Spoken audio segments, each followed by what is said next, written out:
Good morning to those who are gathered here in the sanctuary and to all who are joining us online. We begin this morning with a musical prelude by John Mayhood.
Welcome to the Unitarian Universalist Congregation of Charlottesville. My name is Carol Gardner. My pronouns are she, her, and I am grateful to be leading worship this morning with Reverend Tim Temerson, Music Director Scott DeVoe, pianist John Mayhood, and the UUCville Choir. Whoever you are and wherever you have come from, the Unitarian Universalist Congregation of Charlottesville welcomes you. We are delighted you have joined us this morning and are grateful to all those who have made this moment of our gathering possible. I invite us to take a moment to greet others.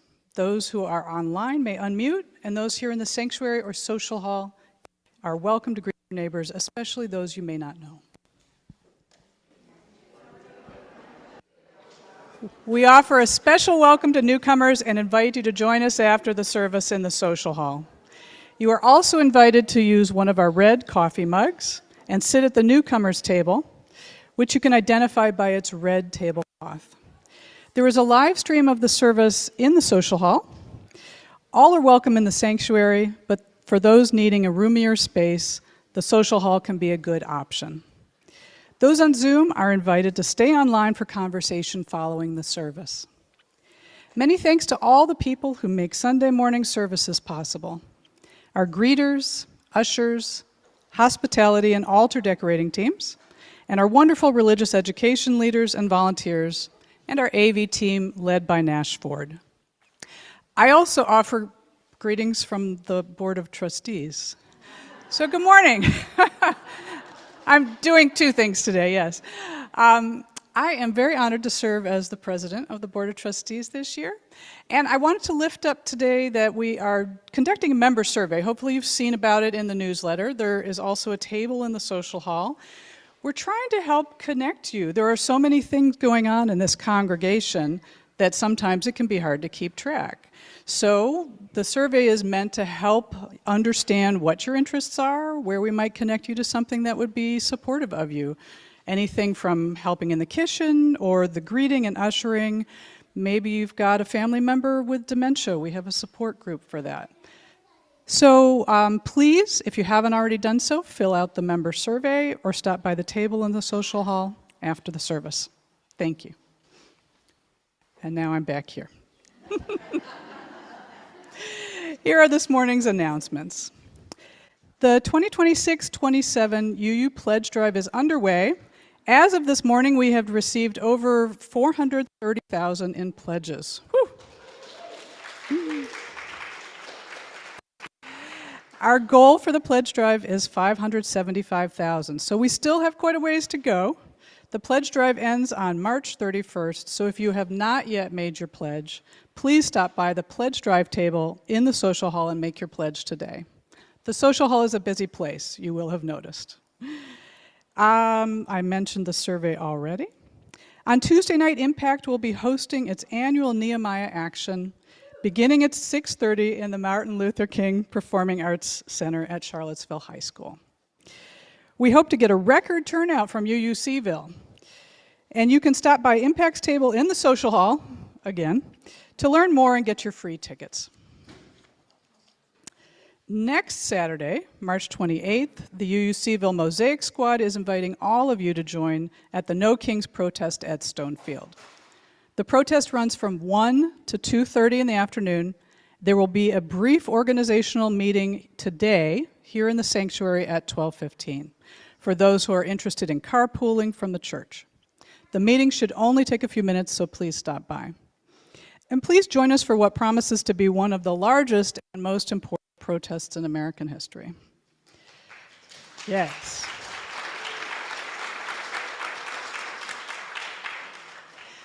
Also today, at 1 p.m. in Lower Hall Room 2, our Adult Faith Development Program is hosting a class on end-of-life planning and understanding hospice and palliative care. If you are wondering about what is involved in documenting your wishes for end-of-life care, this class is for you. B.R. Stewart, a nurse with the Hospice of the Piedmont, will talk with us. Again, 1 to 3 p.m. today in Lower Hall 2. All are welcome. Please join us for coffee and conversation following the service in the social hall. Good morning, everyone. Good to see you. Happy Women's History Month. That's our theme today. I just wanted to say up front that in honor of Women's History Month, in addition to sharing a sermon with you later about a really important Unitarian woman, all of the hymns and all of the readings today are all written by women. So as we celebrate Women's History Month, we begin with words from Sherry Woodbury. Welcome. Welcome who come in friendship, who long for genuine community.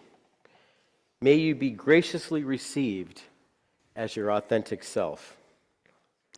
Welcome who come in curiosity, full of questions, or simply open. You embrace wonder and encounter new delights. Welcome who come heavy with fatigue, weary from the troubles of the world or the troubles of your particular life. May you rest and be filled in this sacred space. Welcome who come with joy for flowing rivers and gentle breezes, for changing skies and great trees. May the grace of the world leave a lasting imprint in you. Welcome who come with thanks for the altruism of the earth and the gift of human care. May your grateful heart overflow and bless those around you. Welcome. So I'd now like to invite Carol. Why don't you light the chalice this morning, if you wouldn't mind? Great, of course. So, and as Carol lights the chalice, will you please join in saying our chalice lighting words? We gather this hour as people of faith with joys and sorrows, gifts and needs. We light this beacon of hope, sign of our quest for truth and meaning in celebration of the life we share together. And now let's join in saying doing our hand motions and saying the words that go with them. You put your hand out like this is the matchbook. We light this chalice to celebrate Unitarian Universalism. This is a church of open minds. This is a church of helping hands. This is a church of loving hearts. I now invite you to rise in body or spirit and join in singing our opening hymn. This is a hymn written by UU songwriter Alicia Carpenter, and it's number 300 in the hymnal. The lyrics will also be on the screen. With heart and mind. Please rise.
So I'd now like to invite our children to come down and join us down here on the red carpet. Children, wannabe children, young at heart, come on down.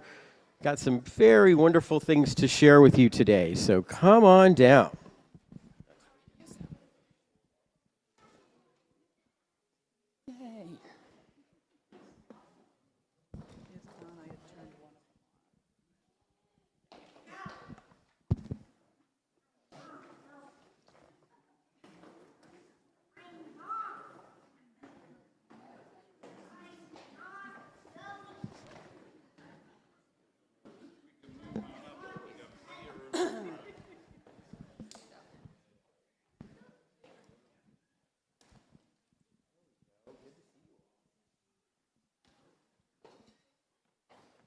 All right. Well, good morning. It's good to see you all here. It's good to be with you.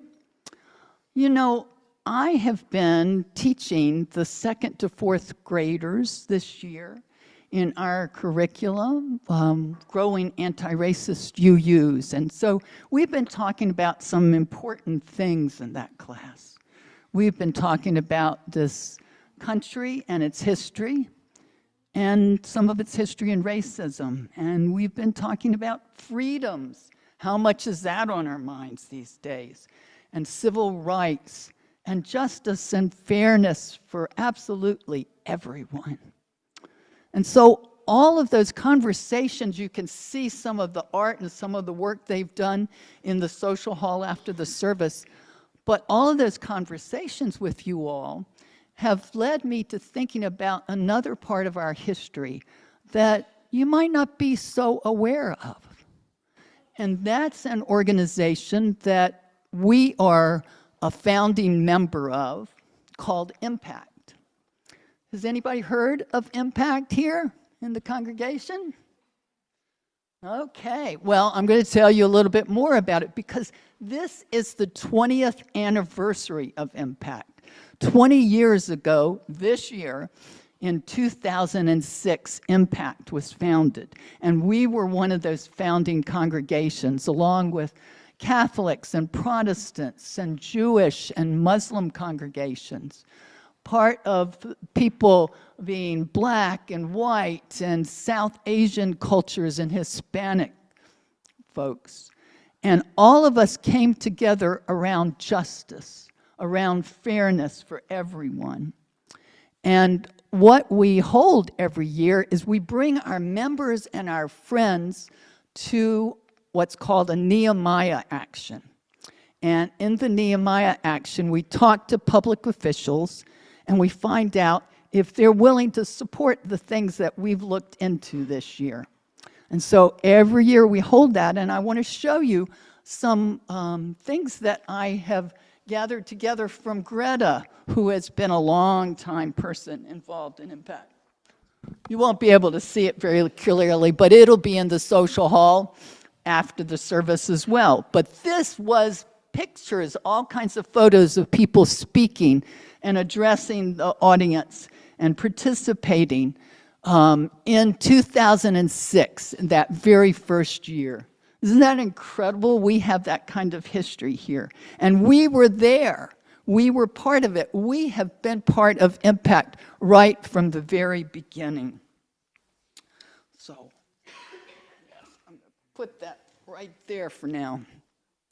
So, we're about to hold the 21st Nehemiah action. That'll be this Tuesday. You already heard it in the announcements.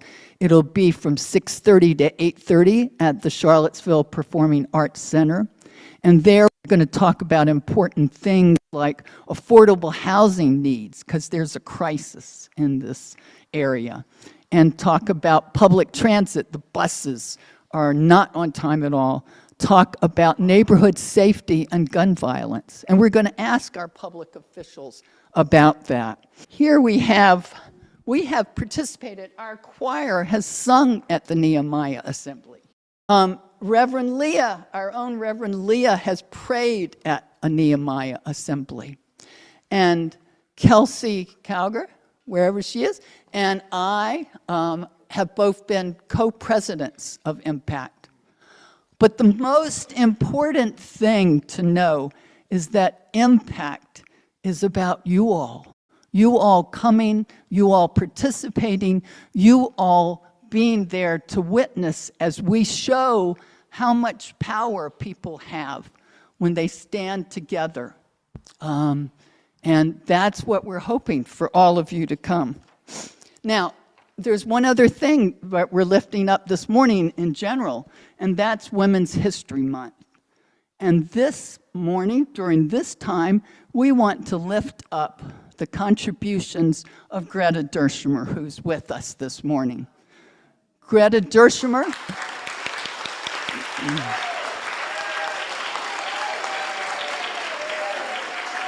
One second. Thank you. That's exactly what I was hoping for. Exactly what I was hoping for. And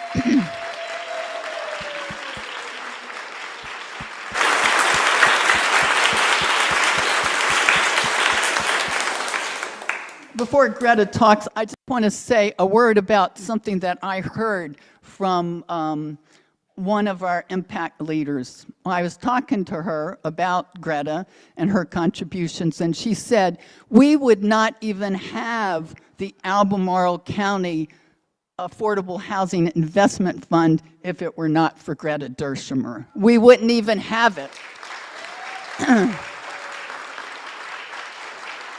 She held the County Board of Supervisors to the line, and she kept on presenting it until they passed it. So I'm going to ask Greta to say a few words, and then I'll tell you a little bit more about the Impact this year. I loved working with Impact, and I think that this celebration of Impact is a wonderful idea.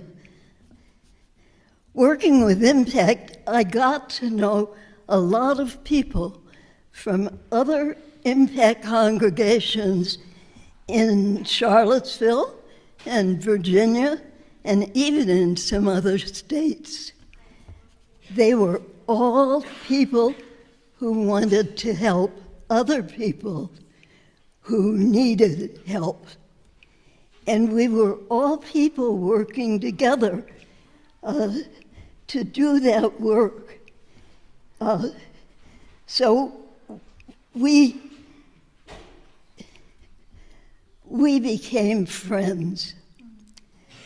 It was a wonderful, wonderful feeling to work with other people in that kind of relationship.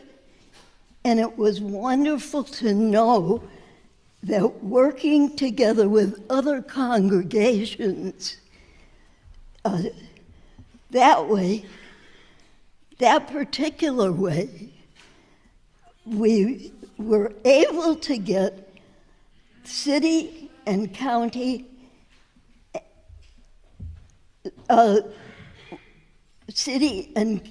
leaders to make some changes that really improved life for some people in the city and some people in the county. I really appreciate the way people in this church and people here today have supported the work of Impact for the past 20 years. You're a great group. And thank you all so much for everything you've done for all this time.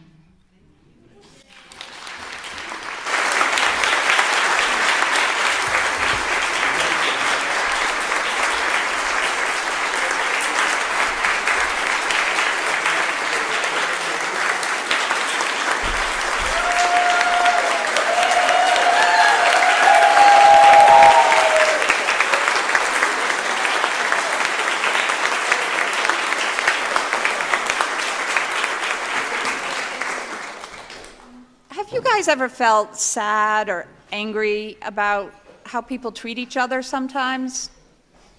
Yeah, I know I have, especially this past year. I oftentimes feel like friends of mine aren't treated fairly. And one of the things about being a UU that's most important to me is that I believe that we all have worth, that all of us, all of you guys, the people out there in our community are all important and special. And I believe we all have a right to feel safe. We all have a right to have a home that we can afford. And we all have a right even to something as basic as access to transportation, to get to the doctor, to school, to work, or to the grocery store. It seems kind of basic to me. And I also know that many people in this congregation either don't have a car or can't afford one, or choose to not use their car every day to help the environment and take the bus. Do any of you take the bus, the county bus around, or do you have friends who do? Yeah, cool. And taking the bus should be pretty easy and convenient, but over the last few years it hasn't been in Charlottesville. People often have to wait up to an hour for a bus, and sometimes the bus doesn't even come. Have any of you ever had to wait a long time for something that you really needed? Yeah. How's that feel?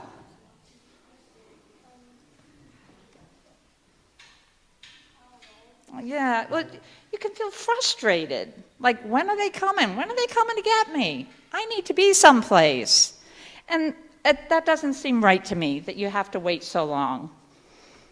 And I feel sad about other things, too, that people can't afford a home in spite of working hard.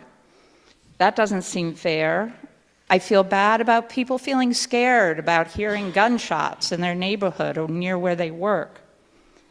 All these things used to make me feel really kind of hopeless. Like, what could I do? I'm just one person. If I went to speak to the mayor, is the mayor going to listen to Meg? I don't know. But what I've learned is that not just other people in this congregation, but people in all sorts of congregations and synagogues and churches in our community also care about people being treated fairly. And those people got together with Greta and our congregation and created impact to make a difference. So now it isn't just me or just Reverend Leah, or, just any of us. It's all of us working together to make a change, to make things better. And so a couple of years ago, I joined Impact to make a difference. And so it isn't just me by myself. It's all of us working together. We have like over 1,000 people who get together at the Nehemiah Action and let our officials know we're listening. And we have some things that we want to change. And so many of us go to meetings. I've started going to meetings this year and talking to officials and the police chief and saying, hey, things need to change and this is what needs to happen. And so being part of Impact helps me to feel that I'm not alone, that I have power, and that I'm strong and I can make a difference. And it makes me feel proud to be a UU and to be part of this congregation. I hope you and your parents, the people in your life, will join me at the Nehemiah Action on Tuesday. Beautiful. All right. Thank you, Meg.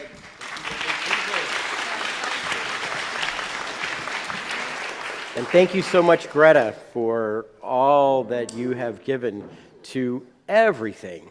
So 2 quick questions before we sing our kids out. One, who here is planning to go to the Nehemiah Action? Why don't you stand up, if you can, if you're able. Yeah, nice. Well, I want to extend an invitation to everyone here, those who are standing and those who aren't. The Nehemiah Action is a wonderful way to make your voice and your values heard. I'm going to be there. I'm standing up. All of us should be there. So if you are interested in going to the Nehemiah Action, Impact will have a table in the social hall where you can pick up a ticket. You don't have to pay for it. It's a free ticket. But we need a lot of people. We want to get 130 people from our congregation to the Nehemiah Action. So let's all turn out. Let's show up, speak out, and be a force for justice. So thank you all so much. There will also be childcare. Yeah, there'll be childcare. Time. Yes. And there will be overflow parking. So. All right, let's now sing our children out. And here's your ticket.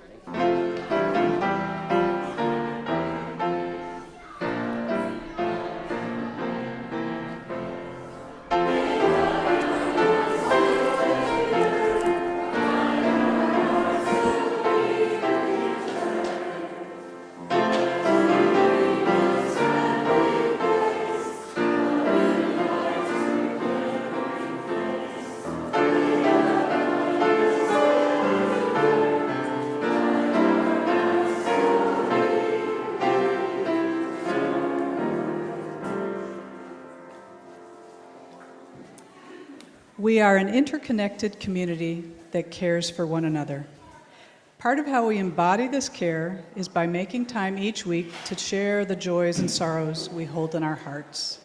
There were no new joys or sorrows submitted this week. In honor of all our joys and sorrows, both spoken and unspoken, you are invited to come forward and place a glass stone in a communal bowl of water. Everyone is welcome to participate. Those online are invited to share their joys or sorrows in the chat. Joan Cast from the Pastoral Care Team will come forward to help hold the space. Joan will be available for a few minutes after the service in the back corner of the sanctuary if you are in need of support or just want someone to listen. Those online can contact the Pastoral Care Team at pastoral@uucharlottesville.org. Let us begin.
Our first reading is taken from a book called Our Slavic Fellow Citizens, written in 1910 by Emily Green Balch. The book became a classic ethnographic study of the Slavic peoples who were immigrating to the United States in large numbers. It also provided a powerful alternative to the racist and anti-immigrant movement known as nativism.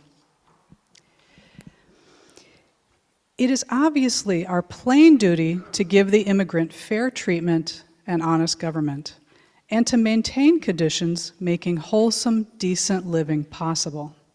This is the minimum required by the most elementary ethic of civilization. Yet we can and must do an even better thing. We must invite our new neighbors to work with us. We must learn to connect our ideals and theirs. We must learn to work together for justice, for humane conditions of living, for beauty, and for true, not merely formal, freedom and liberty.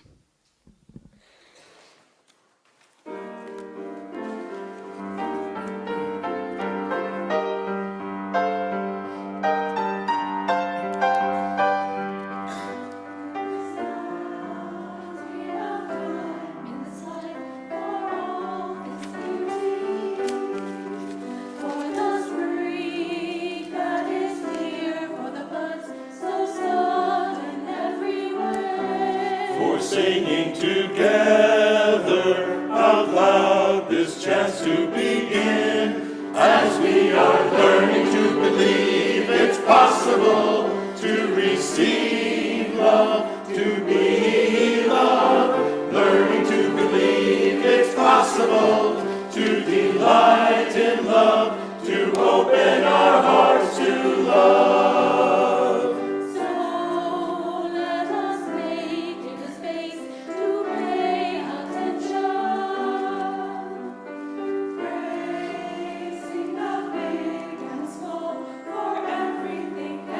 For wonder and joy, and for this chance to begin, as we are learning to believe it's possible to receive love, to be loved, learning to believe it's possible to delight in love, to open our hearts to love.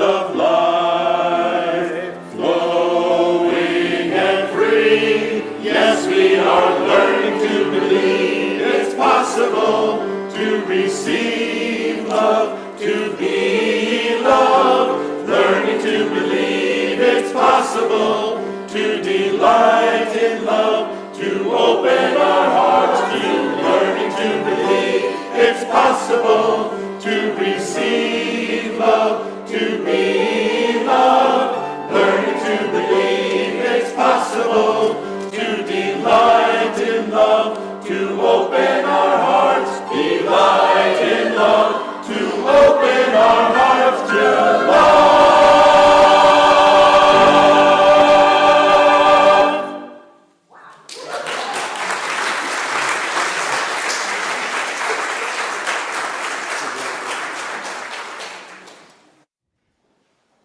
This community offers its love and support to what is closest to our hearts.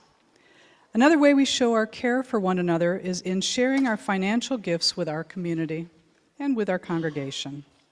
Our social action collection for the month of March is for the UU Congregation of Charlottesville's Hospital Meal Packet Program, which provides non-perishable foods for families of patients at the UVA Medical Center, often from out of town, who might otherwise struggle to feed themselves. Each meal packet has enough food to provide breakfast, lunch, and dinner for one person. Each meal packet also contains a note of love and support from our congregation. Nash, please show the social action slide for giving for anyone who would like to financially support the meal packet program. In addition to giving online, if you would like to give today with cash or check, please use the social action collection envelopes here in the sanctuary and place your offering in the collection plate. Please make your checks out to the UU Congregation of Charlottesville and write meal packets in the memo line. Along with our social action collection, we invite everyone to financially support the ministries and mission of this community. Through your pledges and the weekly Sunday morning offering together, our financial gifts support UU Seville and enable us to put love into action. This is our shared ministry. Let us now dedicate all of the many gifts we share with one another by saying, "We accept your gifts with gratitude. May we use them wisely for the highest good."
Is an excerpt from a letter Emily Balch wrote to Rabbi Stephen Wise, one of the foremost leaders of the American Jewish community, about the violence being experienced by European Jews during the Second World War.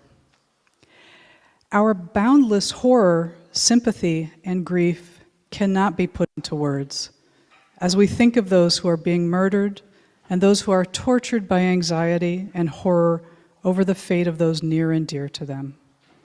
We are all answerable for the development of a state of things where the moral insanity of Hitler Germany was possible. Yes. And for a state of things where the civilized world can find no better way than reciprocal slaughter and destruction. But even in this dark hour, we can hope that in spite of everything, we are on the way to liberation from race prejudice, and that the day is coming when such cruelties may be unthinkable. And we can not merely hope, we can actively work in many ways to bring that day nearer. So let's rise now in body or spirit and join in singing another hymn, this one written by Unitarian Universalist songwriter Joyce Poley, called One More Step. It's number 168, and the lyrics will be on the screen. Please rise.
Well, good morning again. It is such a joy to be celebrating Women's History Month this morning and to have the opportunity to share the story of an amazing scholar, activist, and Nobel Peace Prize winner who I'm sorry to say almost no one has ever heard of. Now, I first learned about Emily Green Balch when I began doing some reading while I was taking a sabbatical, reading about the history of the peace movement, and especially the role played by Unitarians and Universalists. I learned about the activism of a number of our forebears in protesting the Mexican-American War in the 1840s, the courage of a few ministers who resisted and protested U.S. entrance into the First World War, about the conscience of individuals who refused to serve in combat during the Second World War and the war in Vietnam, and about the heroic efforts of our own publishing house, Beacon Press, in publishing the first book edition of the Pentagon Papers. And I also learned about a woman born into a privileged Unitarian family right after the Civil War who dedicated her life to building a world of peace. And that's Emily Balch. I have to say, there's something about her story that especially speaks to me given the circumstances we find ourselves in right now. You see, Emily Balch was guided by basically the same core values we Unitarian Universalists share today: the dignity and worth of all people, freedom and justice, compassion and peace. And she also confronted circumstances that feel eerily similar to what we find ourselves facing right now. A world filled with so much injustice and hate and war, and leaders who seem more interested in perpetuating and exploiting those circumstances rather than working to end them. And yet, in the midst of all the obstacles that stood against her values and her vision, Emily Balch never gave up, never stopped working and organizing, never lost her faith in the promise and the possibility of a better tomorrow. Now, her story begins right after the American Civil War ended, way back in 1867. When she was born in Boston. Her father was an attorney and an advisor to the radical abolitionist senator from Massachusetts, Charles Sumner. I don't know if you all know Charles Sumner. He's the senator who was caned on the floor of the Senate by a, how do I say this nicely, creepy senator from South Carolina before the Civil War. Now, like many Boston prominent Boston families, the Balches were Unitarians. Growing up, Emily was especially inspired by her minister, the Reverend Charles Francis Dole, who became her ethical and spiritual mentor. Dole preached a message of social reform and outreach to the poor, and before taking the pulpit in Jamaica Plain, that part of Boston that Emily Balch's family lived in, he made his congregation promise that everyone would be welcomed at the church no matter their economic status, or else he wouldn't take the position of minister. Emily was so inspired by Balch's vision that she actually made a verbal pledge to him to devote her life to the service of goodness. And that was a pledge she most assuredly kept. Now, from an early age, it was pretty clear that Emily was brilliant. She read widely and critically and excelled at every school she attended. Although the idea of a woman going to college was still relatively new at the time, Emily enrolled at Bryn Mawr in Philadelphia, which had just opened its doors a few years earlier. Now, to say that she did well in college is pretty much an understatement. Emily was at the top of her class, and her studies focused primarily on economics and sociology. Here's a graduation picture of her, I do believe. There it is. Now, after graduating in 1889, Emily received Bryn Mawr's first ever fellowship for graduate study abroad, which she used to study social conditions in France. Her research eventually resulted in her writing a book at the tender age of, 22 or 23 or something like that, which focused on the necessary role of government in supporting the poor. Now, after returning from Europe, Emily became heavily involved in one of the great movements for social reform in American history, the Settlement House movement. Settlement houses were located in poorer urban neighborhoods that often contained large numbers of immigrants. Those houses brought privileged and less privileged women together under one roof to live, learn, and work together.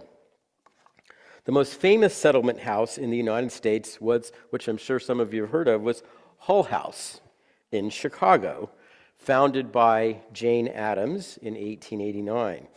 It was through her work in the settlement house movement that Emily Balch first met Jane Addams and began a decades-long friendship and partnership that would become one of the most important collaborative relationships in the history of progressive reform and the peace movement. And from her work in the settlement house movement, Emily Balch developed a lifelong faith in the power of community, of mutuality, of dialogue to bridge differences and build relationships. Time and again, Balch witnessed women separated by countless cultural, social, economic, and linguistic differences come together to create places of service and justice dedicated to enriching their own lives and the communities around them. Now, Balch's life took an important turn when she became a professor at Wellesley College in 1896, where she taught economics and sociology. I got a text this week from our religious education assistant, Bryn Malone, who's a Wellesley graduate, who felt it was about time I preached about someone from Wellesley. Now, in all of her teaching, Emily Balch stressed the real-world applications and encouraged her students to see their academic studies as a means for participating in social reform. And it was during her time at Wellesley that Balch turned her scholarly attention to the issue of immigration. More specifically, Balch deliberately and intentionally challenged, and one of the few voices that did, challenged the rising tide of nativism that was being directed against immigrants from Central and Eastern Europe. In her book, which you heard an excerpt from, Our Slavic Fellow Citizens, she explored the history, culture, social conditions, and economic circumstances of Slavic peoples, both those living in Europe and those who had immigrated to the United States. And what she concluded was that the xenophobia of the nativist movement, a movement that saw immigration as a threat to racial purity, as well as the cultural, social, and economic life of the nation, Balch demonstrated that such attitudes were based on nothing, that they lacked any intellectual justification or ethical foundation. In fact, she dug so deep that she skillfully demonstrated that immigration is an economic, cultural, and political benefit, and that rather than fearing immigrants, they should be welcomed as fellow citizens whose values and experiences enrich society and democracy.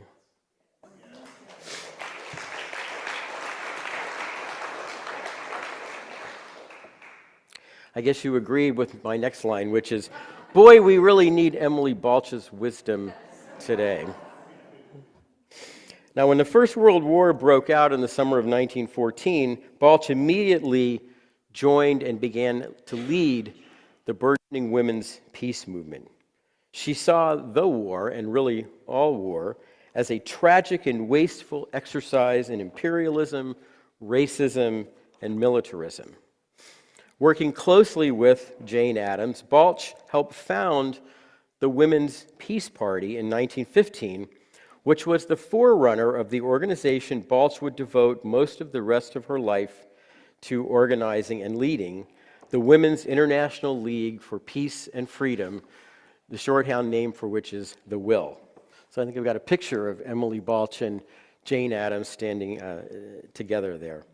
And what led Balch and Addams and so many others into the women's peace movement was the conviction, born of their work in the settlement house movement, that peace was both possible and attainable through mediation and mutual respect.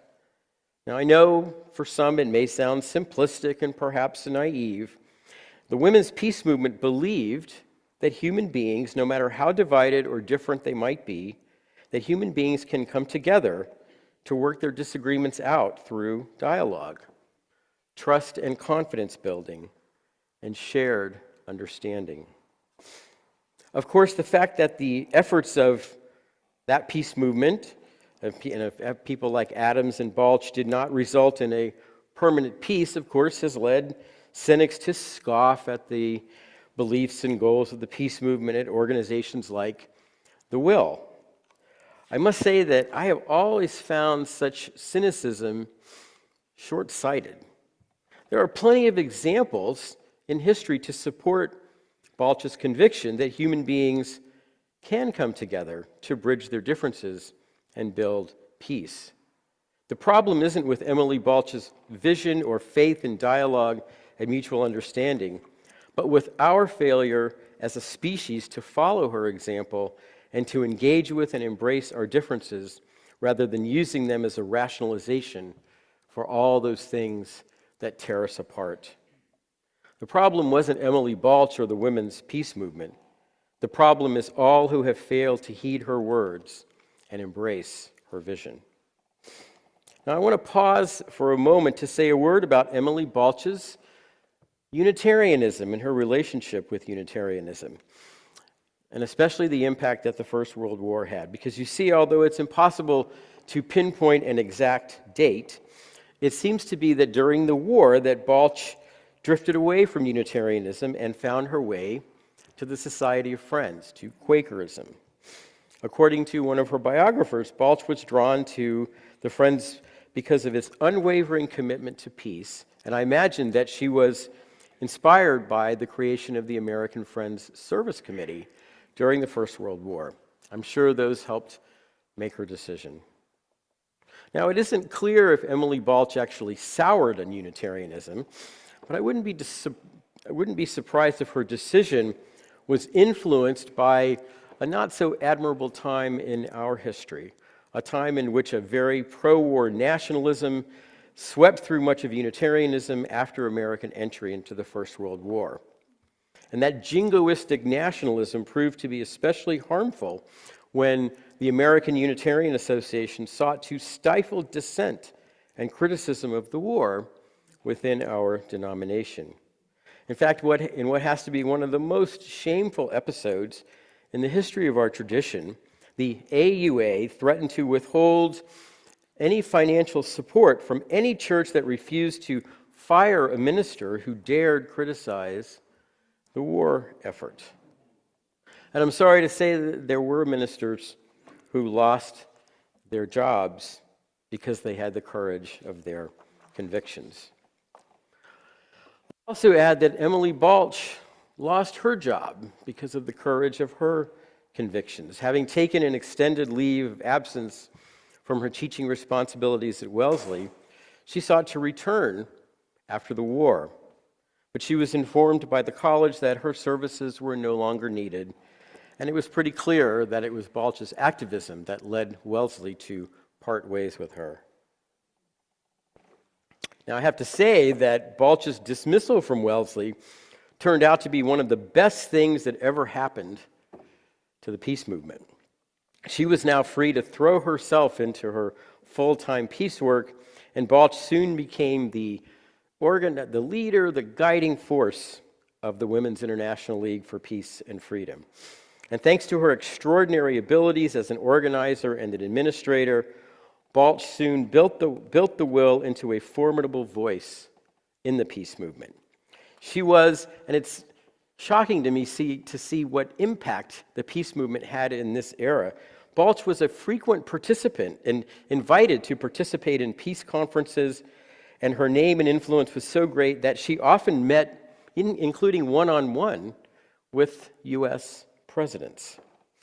Balch also made use of her extraordinary scholarly gifts as part of an extraordinary interracial delegation to Haiti to investigate the impact of the long-standing U.S. military occupation. I think I have a picture here. That's Emily Balch, of course, on the left.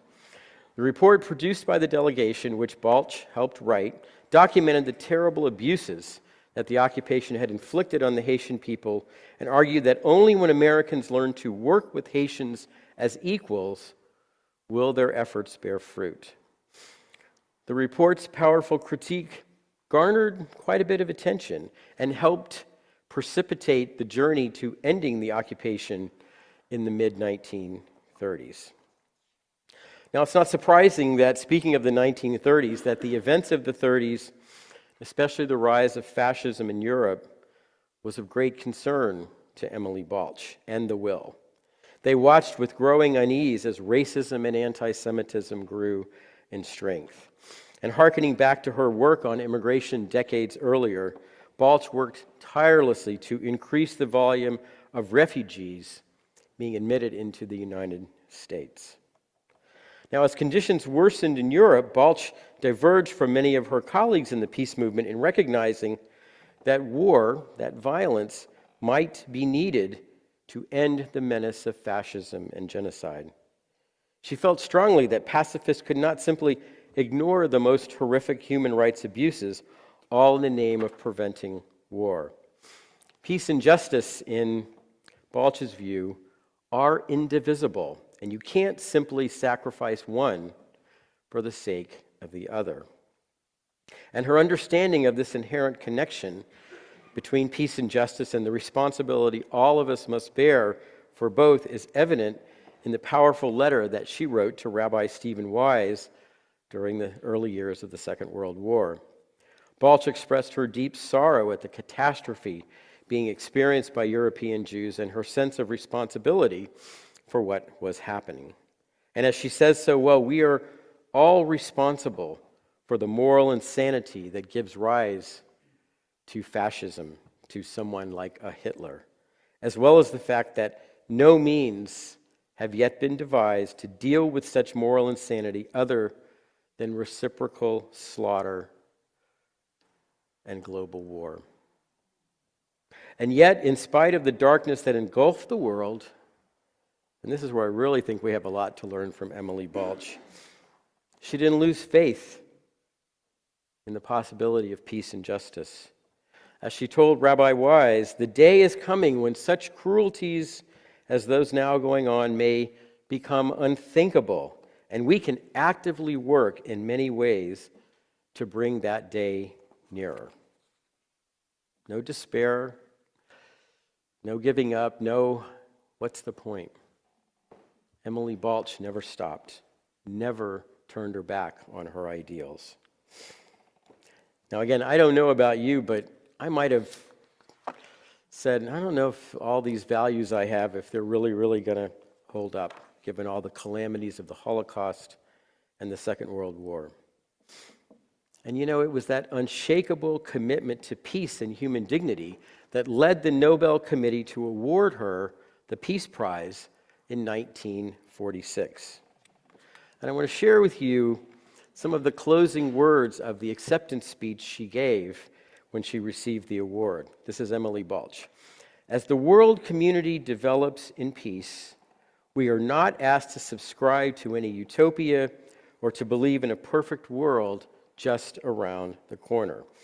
We are asked to be patient with a necessarily slow and groping advance on the road forward, and to be ready for each step ahead as it becomes practicable. We are asked to equip ourselves with courage, hope, and readiness for hard work, and to cherish large and generous ideals. Emily Balch speaking in 1946. And I think that's the vision, the commitment, and the sense of responsibility that Emily Balch bequeaths to all of us. Thanks to her leadership and determination, the Will is still around. It is the oldest women's organization for peace, certainly in this country, and I think perhaps in the world, and it remains active and influential. Here's a picture, a screenshot of part of their homepage, and they're still working hard. They're still speaking out. Emily Balch never quit, never gave up. Despair and resignation simply were not options for her, just as they cannot be options for us. We, like Emily Balch, must resist and struggle and keep speaking out and showing up for justice and peace. I have no doubt that if Emily Balch was sitting in this room right now, she probably wouldn't like all this praise, but I'm sure she'd probably go get a ticket and join us at the Nehemiah Action on Tuesday night. I also have no doubt that she would be there at the No Kings protest on Saturday afternoon. She would also be urging us to keep signing petitions and writing postcards, to keep educating ourselves about the conditions and conflicts that so often lead to war and violence, and to keep saying to those in power that violence and hatred and oppression have no place in the human family or in the family of nations. Now, near the end of her life, the American Unitarian Association had the good sense, and this is in 1955, to present Emily Balch with a Lifetime Service Award, Service in the Cause of Liberal Religion. In accepting the award, I want to leave you with what Emily Balch said on that occasion. She says, "I see a vision of a vast and brightening field ready for the harvest. I believe we are at the beginning of a wonderful era for the growth of all that Unitarianism stands for. I see a world of liberal religion, not just Unitarian, but something even much wider than that.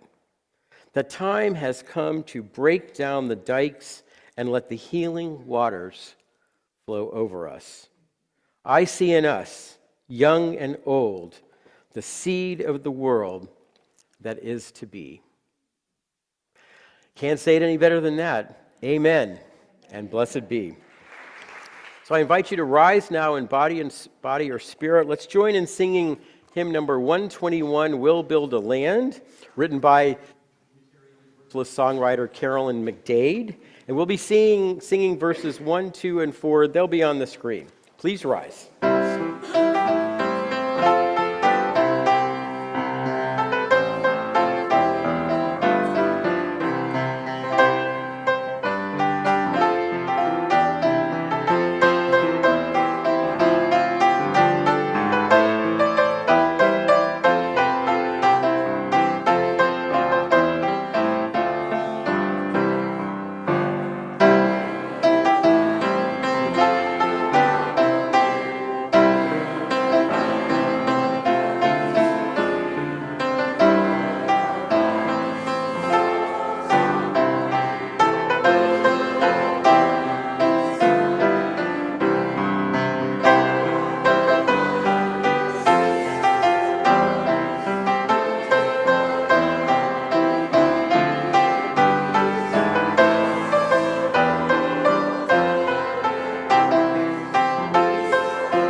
May I just say that you all in that hymn, which was a bit messed up, that's my fault, you showed the persistence and the faith of Emily Balch.